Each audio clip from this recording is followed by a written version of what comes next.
Здравейте! Отново сте с IT Business Solutions. Днес ще ви покажем един от проблемите, които могат да възникнат при ползването на принтери. И това е Paper Jam. Предполагам, много хора от вас им се е случвало засядане на хартия. Сега ще покажем на един от нашите принтери. В момента сме избрали нашите тестови Brother HL5380, за да ви покажем, ако възникне засядане на хартия, как се отстранява този проблем.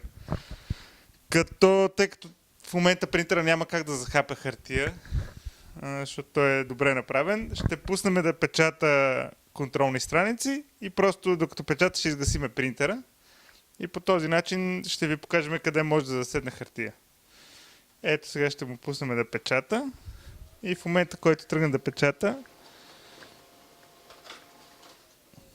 ето сега го спряхме, в момента има заседнала хартия на няколко места.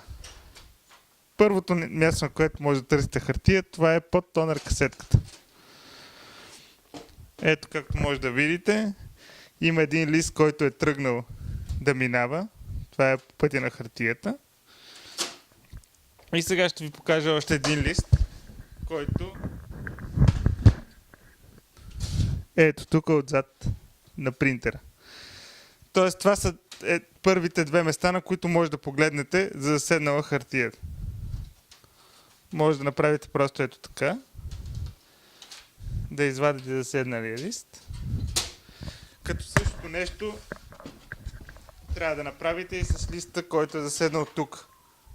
Когато се подава толкова малко, може просто да извадите тавата за хартия и да извадите заседналия лист.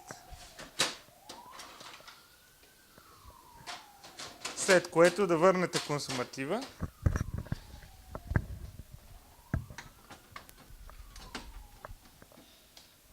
и принтера ще работи все едно не е имало никакъв проблем.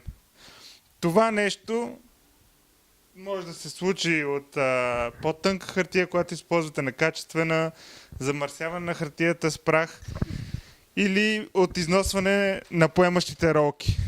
Ако почне да се случва този проблем по-често от обичайното, което обичайно означава да се случи един или два пъти в месеца, значи имате някакъв проблем с принтера и може да се обадите към нас, за да ви помогнем с решението. Благодаря ви, че ни гледахте. Очаквайте ни отново. Довиждане!